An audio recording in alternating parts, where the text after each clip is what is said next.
नमस्कार, आप देख रहे हैं देश की बात। मैं हूं नगमा। महाराष्ट्र में लाउडस्पीकर के मुद्दे पर एक बार फिर से सियासी घमासान शुरू हो गया है। मुंबई में सेना भवन के बाहर महाराष्ट्र नवनिर्माण सेना के नेताओं और कार्यकर्ताओं ने आज लाउडस्पीकर पर हनुमान चालीसा बजाया और इसकी जानकारी मिलते ही मौके पर पुलिस पहुंची, लाउडस्पीकर बंद करवाकर अपने कब्जे में लिया। इस मामले में शिवाजी पार्क पुलिस ने एमएनएस नेता यशवंत किलेदार समेत 2 लोगों को हिरासत में लिया है और पूछताछ चल रही है। इस मामले में अभी कोई केस दर्ज नहीं किया गया है। ये जो खत्म हुए पक्ष है जो खुद को रिवाइव करना चाहते हैं, उन पे मैं कोई भाष्य नहीं करूंगा। हमारा हिंदुत्व सबको पता है और यही है, रघुकुल रीत सदा चली आए, प्राण जाए पर वचन न जाए, और जो वचन हमने जनता को दिए वो पूरे करते हैं। मुंबई से हमारे सहयोगी सोहित मिश्रा इस पूरे मामले के बारे में और ज्यादा जानकारी दे रहे हैं। 2 अप्रैल के दिन, गुड़ी पाड़वा के दिन, जो महाराष्ट्र नवनिर्माण सेना है, राज ठाकरे की जो पार्टी है, उनकी एक बहुत बड़ी सभा यहीं पर शिवाजी पार्क पर हुई थी और वहाँ पर यह ऐलान किया था राज ठाकरे ने कि जो मस्जिदों के बाहर लाउडस्पीकर लगे हुए हैं उसे निकाला जाएगा। उसे नहीं निकाला जाएगा तो फिर मस्जिद के सामने ही हनुमान चालीसा सब जगह पर बजाई जाएगी। उन्होंने कहा कि हम वार्निंग देते हैं, पहले सरकार से कहते हैं कि वो इसके लिए कोई नियम बनाए। सरकार में शिवसेना के मुख्यमंत्री हैं, उद्धव ठाकरे खुद मुख्यमंत्री हैं।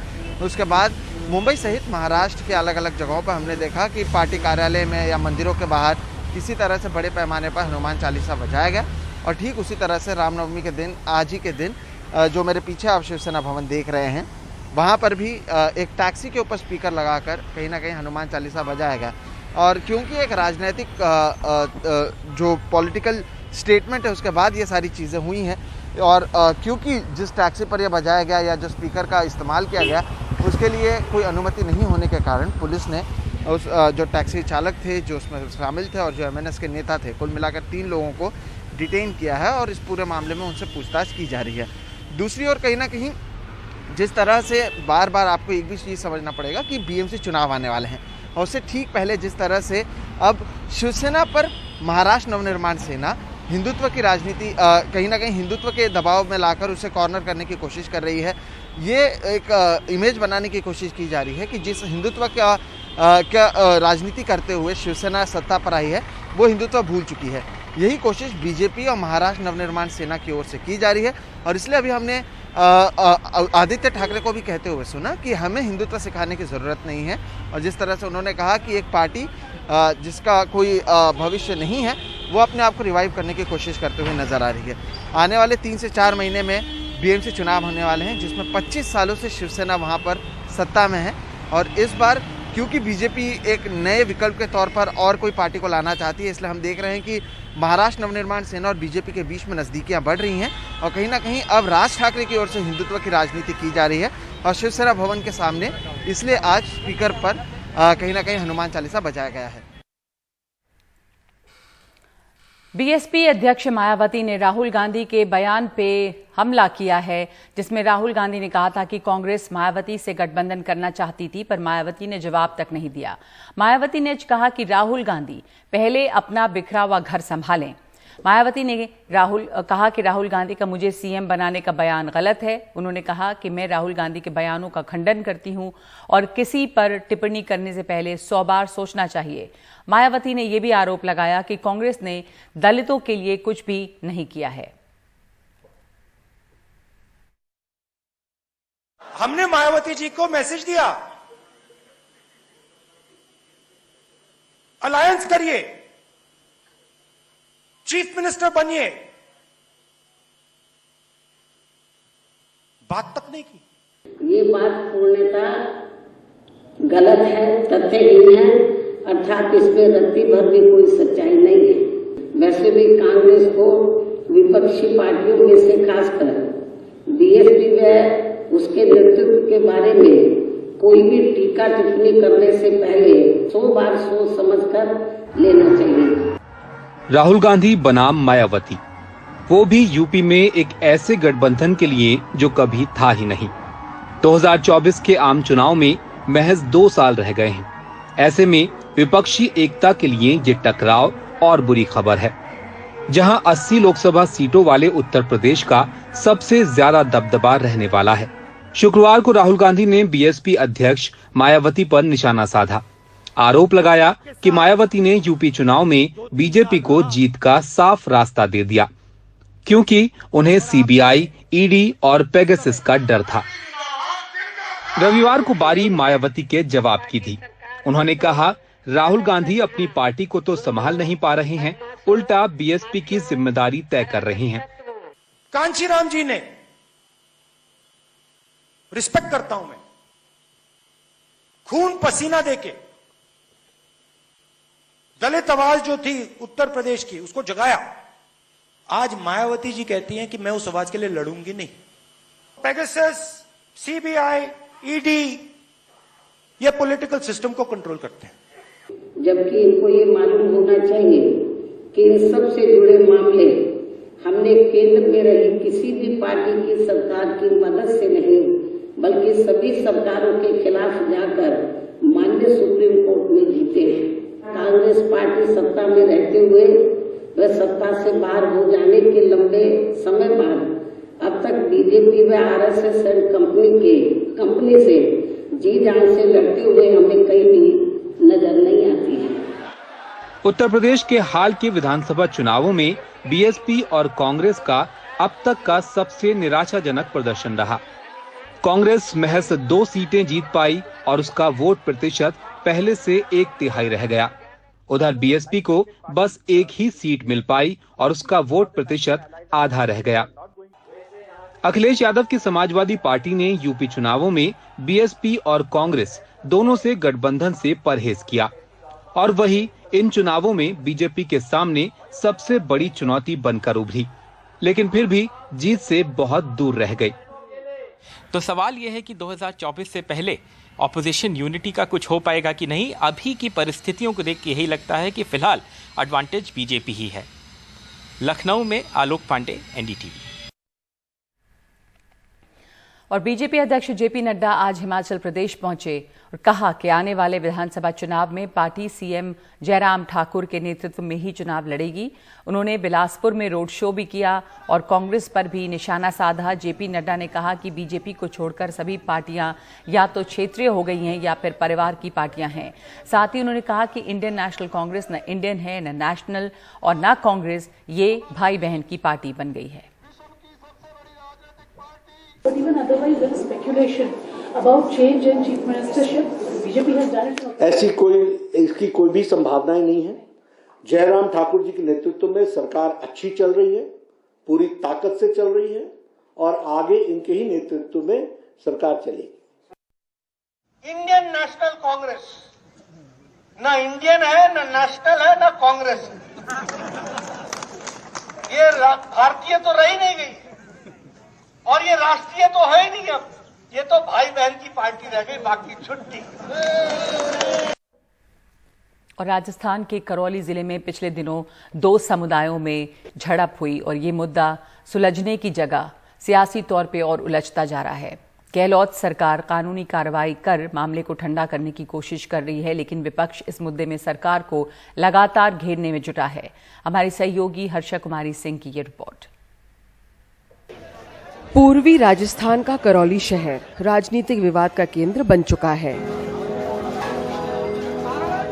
यहाँ शनिवार को नवरात्रों के पहले दिन 2 समुदाय में झड़प हुई और अब ये मुद्दा राजनीतिक तूल पकड़ रहा है।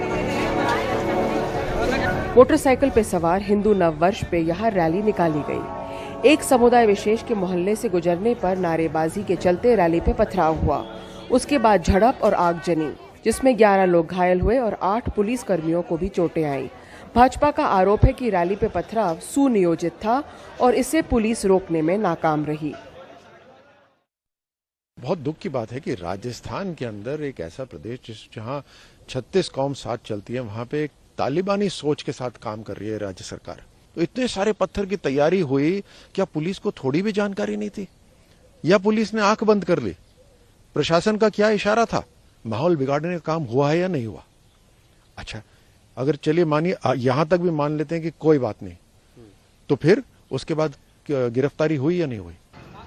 सरकार का कहना है तुरंत कार्रवाई की गई। 100 से ज्यादा लोग हिरासत में लिए गए, जिसमें से 23 गिरफ्तार हैं और 44 नामजद हैं।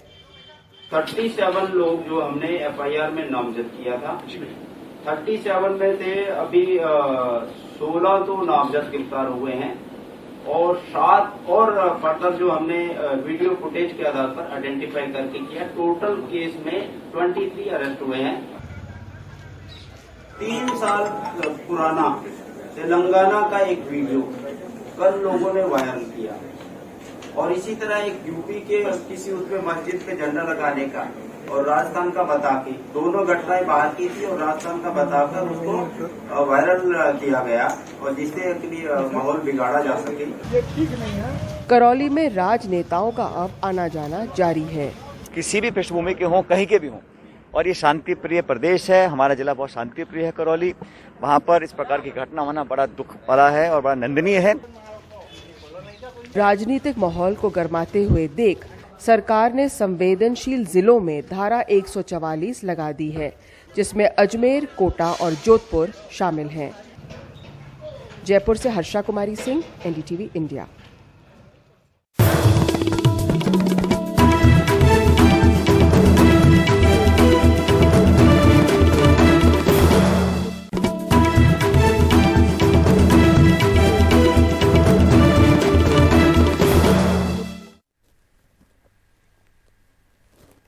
छत्तीसगढ़ सरकार ने छत्तीसगढ़ राज्य से जुड़े भगवान राम के वनवास काल की यादों को सहेजने और संस्कृति पर्यटन को बढ़ावा देने के लिए राम वन गमन पर्यटन परिपथ योजना शुरू की है। इसे लेकर हमारे सहयोगी अनुराग द्वारी ने बात की है मुख्यमंत्री भूपेश बघेल से।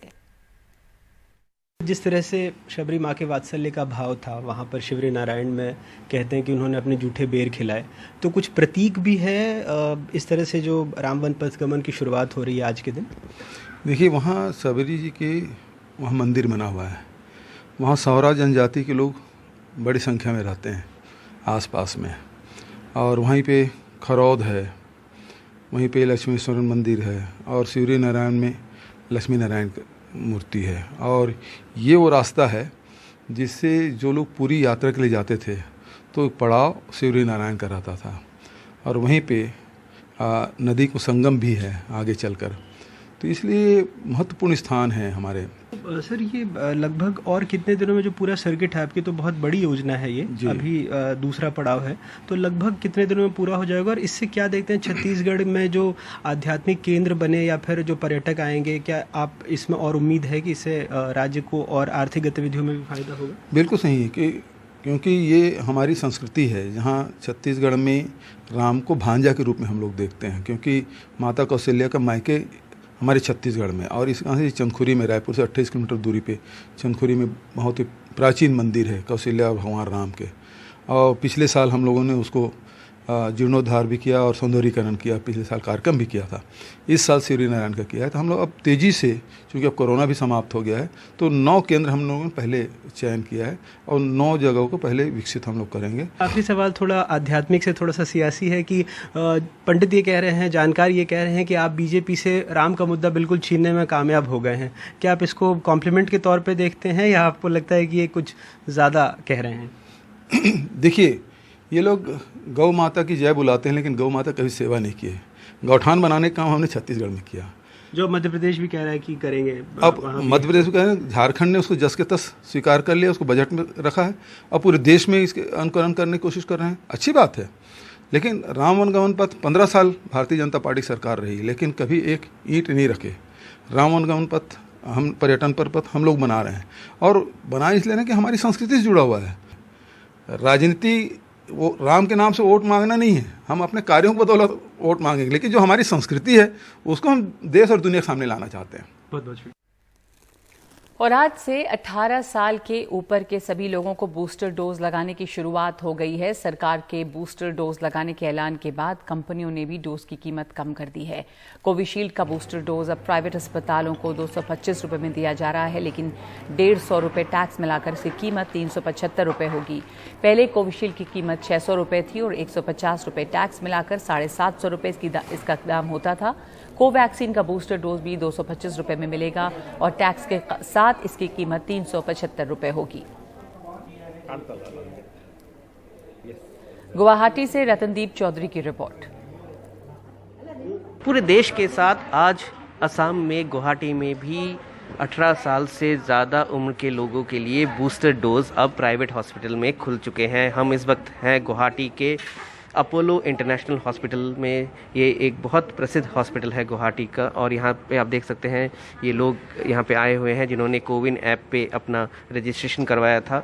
और यहाँ पे ये पर्टिकुलर जो वैक्सीनेशन सेंटर है, यहाँ पे सिर्फ कोविशील्ड का बूस्टर डोज दिया जा रहा है, मगर बाकी जो प्राइवेट हॉस्पिटल्स हैं, कुछ हॉस्पिटल्स में कोवैक्सीन भी दिया जा रहा है। और यहाँ पे अब बूस्टर डोज दिया जाएगा थोड़ी देर में।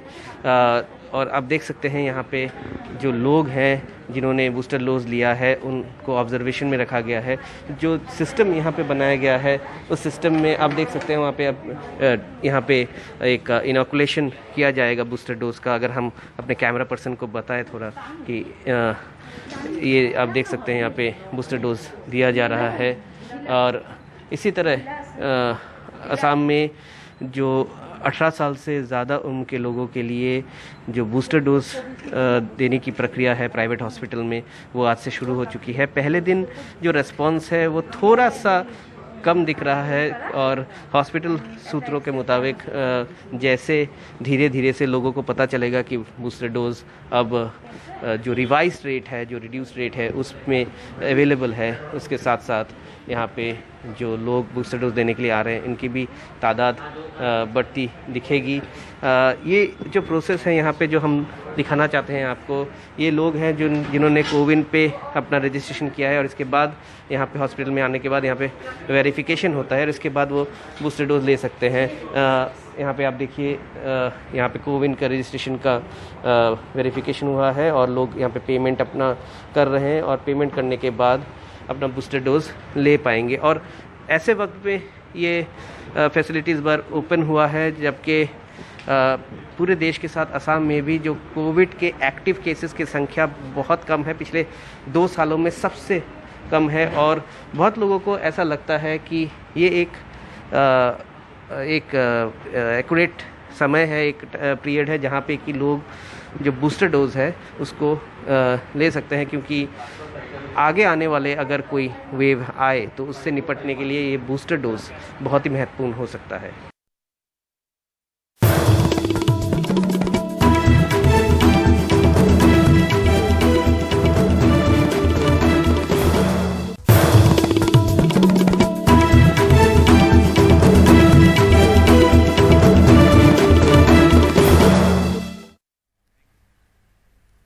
नोएडा के सेक्टर 93 में सुपरटेक बिल्डर द्वारा बनाई गई ट्विन टावर को ध्वस्त करने के लिए ड्राई रन पूरा हो गया है। ड्राई रन में बिल्डिंग के अलग अलग फ्लोर पे विस्फोटक रखे गए। इसे देखते हुए ट्विन टावर के आसपास के रास्तों को सुबह 8 बजे से शाम 4 बजे तक बंद कर दिया गया। भारत में ये पहली बार होगा जब इतनी ऊंची बिल्डिंग जमीन दोज की होगी।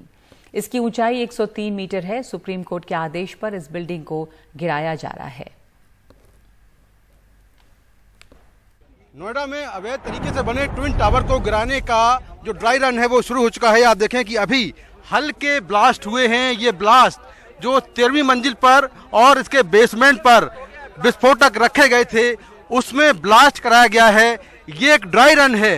ड्राई रन के तहत ये देखा जा रहा है कि बिल्डिंग में कितना कंपन होगा और क्या क्या चीजें हो सकती हैं, उसको मापने के लिए इस ट्विन टावर के आसपास सेंसर लगा दिए गए हैं, जिनसे जांच की जा रही है कि कितना कंपन होगा और कितना दबाव पड़ेगा। उसी के तहत बेसमेंट में 5 कॉलम और 13वीं मंजिल में 1 कॉलम यहां पर विस्फोटक रखा गया था और ठीक 2:30 बजे इसमें ब्लास्ट कराया गया है। आप देखें कि 32 मंजिला बिल्डिंग है जो कि नोएडा के सेक्टर 93 में अवैध तरीके से खड़ी कर दी गई थी।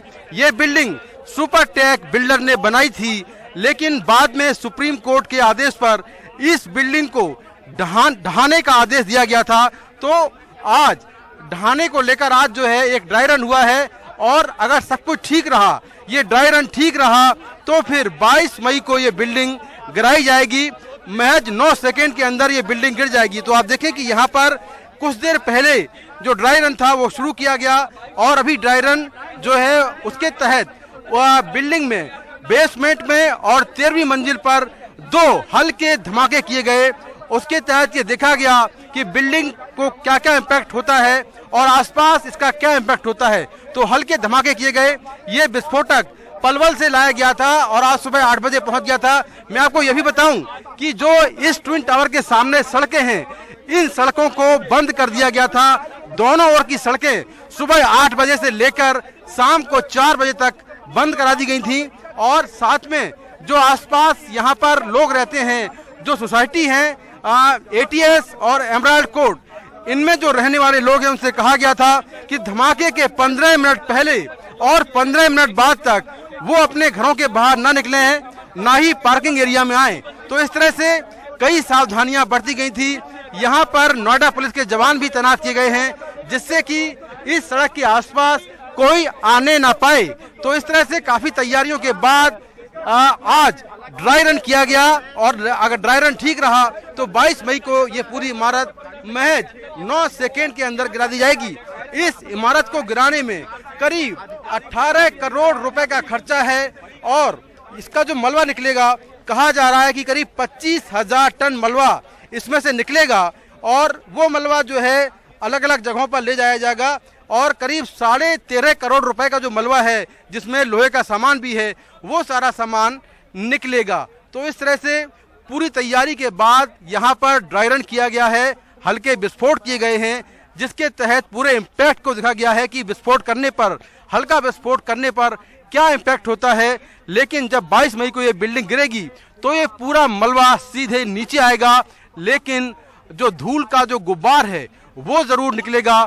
उसको रोकने के लिए सभी तैयारियां पूरी कर ली गई हैं, लेकिन उस दिन आसपास के जो पूरा इलाका है, जो आसपास रहने वाले लोग हैं, उनको यहाँ से हटा दिया जाएगा। यहाँ तक कि नोएडा, ग्रेटर नोएडा एक्सप्रेसवे भी आधा घंटे के लिए बंद कर दिया जाएगा। तो यहाँ पर जो विदेशी कंपनी है दक्षिण अफ्रीका की, उसके साथ में अपने देश की कंपनी है, ये 2 कंपनियां मिलकर इस बिल्डिंग को गिराने का काम कर रही हैं, जिन्होंने आज ड्राई रन पूरा किया है और अब सब कुछ ठीक रहा तो 22 मई को ये इमारत महज 9 सेकंड के अंदर जमींदोज हो जाएगी। नोएडा से कैमरामैन गौरी प्रसाद के साथ में मुकेश सिंह, NDTV इंडिया।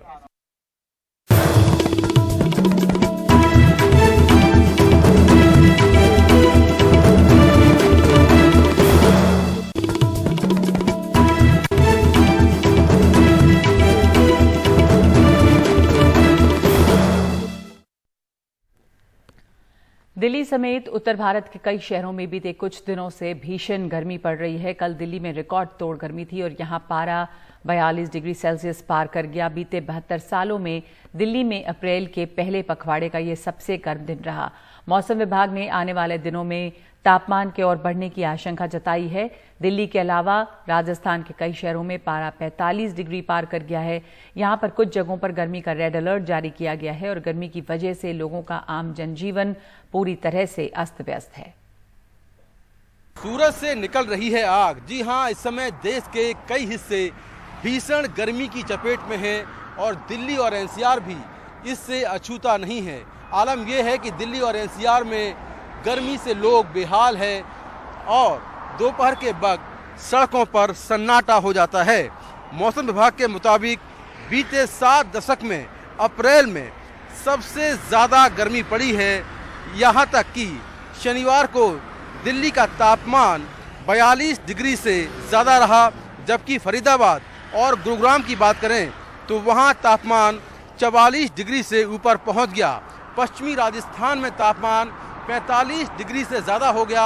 इसीलिए पश्चिमी राजस्थान में रेड अलर्ट जारी किया गया है, क्योंकि वहाँ लू चलने की संभावना है।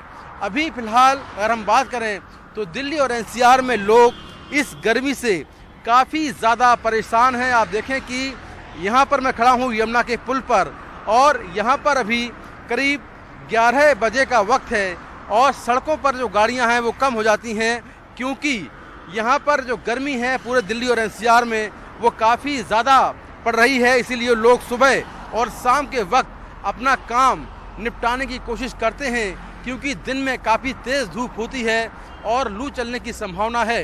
हालांकि मौसम विभाग ने कहा है कि 12 से 14 अप्रैल के बीच हल्की बारिश हो सकती है और उसमें गर्मी से राहत मिल सकती है। लेकिन फिलहाल जो गर्मी है वो बरकरार है और बीते 7 दशक में दिल्ली और एनसीआर में सबसे ज़्यादा गर्मी पड़ रही है।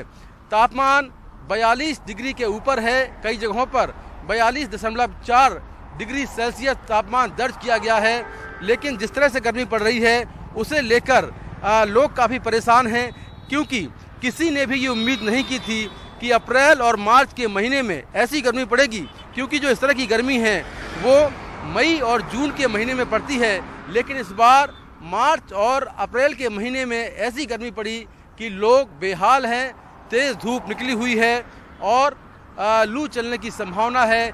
इसीलिए जो लोग हैं वो सुबह और शाम के वक्त अपने कामों को निपटा रहे हैं और दोपहर के वक्त सड़कों पर लोग और गाड़ियां कम ही नज़र आती हैं। तो फिलहाल अभी गर्मी से कोई राहत की उम्मीद नहीं है, लेकिन मौसम विभाग ने कहा है कि 12 से 14 अप्रैल के बीच हल्की बारिश होगी और तब शायद गर्मी से थोड़ी बहुत राहत मिल पाए। नई दिल्ली से कैमरामैन गौरी प्रसाद के साथ मैं Mukesh Singh, NDTV India. NDTV और कैलाश सत्यार्थी चिल्ड्रंस फाउंडेशन के जस्टिस फॉर एवरी चाइल्ड अभियान के तहत आज हमारी रिपोर्ट 14 साल के एक बच्ची से जुड़ी है, जिसके साथ बहुत बुरा बर्ताव हुआ है। उसे इतना परेशान किया गया कि वो बीमार हो गई और उसका डायलिसिस चल रहा है। बचपन बचाओ आंदोलन इस बच्ची को मानसिक और कानूनी सहायता के लिए आगे आया है। शाजिया काम के लिए निकली ही थी कि उनकी 14 साल की बेटी सना ने उन्हें फोन किया। फूट फूट कर रोती हुई बेटी ने माँ से घर आने को कहा। परेशान शाजिया जब घर पहुंची तो सना जमीन पर पड़ी अपना पेट पकड़ के दर्द से तड़प रही थी। डॉक्टरी जांच में पता चला कि उसका 7 महीने का गर्भ है। तब पता चला कि घर में शाजिया की गैर मौजूदगी का फायदा उठाते हुए पड़ोस के 4 लोगों ने सना का बलात्कार किया था। डर के मारे वो खामोश रही। शाजिया ने जब उन लोगों से जवाब मांगा तो वो साफ मुकर गए और झांसा दिया कि अपनी मासूमियत साबित करने के लिए पैटर्निटी जांच करवाने को तैयार हैं। इसी बहाने वो माँ बेटी को इलाहाबाद ले गए। वहाँ शाजिया को एक कमरे में बंद करके सना को जबरदस्ती गर्भपात क्लिनिक ले गए। घंटों बाद जब उसे वापस लाए तो उसका खून बह रहा था। इंसाफ पाने के लिए शाजिया ने एफआईआर दर्ज कराई। फिजिकल ट्रॉमा की वजह से मेंटल स्ट्रेस भी होता है और otherwise also because of the incident as such the sexual assault the children have mental trauma, तो उनको एंजाइटी डिप्रेशन की प्रॉब्लम हो सकती है। बहुत सारे बच्चे विड्रॉल हो जाते हैं, बात नहीं करते हैं, उनको स्लीपिंग प्रॉब्लम्स होती है। ये सब भी उनके फिजिकल हेल्थ, उनके एजुकेशन को अफेक्ट करता है। बाल कल्याण समिति ने कैलाश सत्यार्थी चिल्ड्रंस फाउंडेशन की संस्था बचपन बचाओ आंदोलन को सहयोगी व्यक्ति के तौर पर नियुक्त किया। बचपन बचाओ आंदोलन के दखल के बाद इन्हें मिलने वाला अंतरिम मुआवजा 50,000 रुपए से बढ़ाकर 1 लाख रुपए कर दिया गया। 3 आरोपी हिरासत में हैं, जबकि एक जमानत पर छूट चुका है। पहला जो काम किया था बीपीए की टीम ने वो ये था कि उनको लीगल एड के साथ साथ उनको जो 50,000 इनिशियल कंपनसेशन मिला था उसको हम लोगों ने उसके लिए एप्लीकेशन देके उसको 50,000 से 1 लाख करवाया है, विच इज सपोर्ट जो उसको बच्चों को मेडिकल ट्रीटमेंट और दूसरी चीजों में सपोर्ट करता है। स्पेशली उस केस में जब उसकी माँ जो सिंगल अर्निंग मेंबर है, पिताजी भी कुछ काम नहीं करते। उसके साथ साथ हमारी टीम उस बच्चे को काउंसलिंग भी प्रोवाइड कर रही है इस समय। गर्भपात से सना के गुर्दे का काफी नुकसान हुआ, जिसके लिए उसे हीमोडायलिसिस करवानी पड़ रही है। कैलाश सत्यार्थी चिल्ड्रंस फाउंडेशन की जस्टिस फॉर एवरी चाइल्ड की मुहिम का मकसद यौन उत्पीड़न और बलात्कार के शिकार इन जैसे बच्चों को कानूनी और मनोवैज्ञानिक मदद मुहैया कराना है। आपकी मदद से इन पीड़ितों को तेज रफ्तार से इंसाफ दिलाने में मदद मिलेगी, क्योंकि हर बच्चा खास है।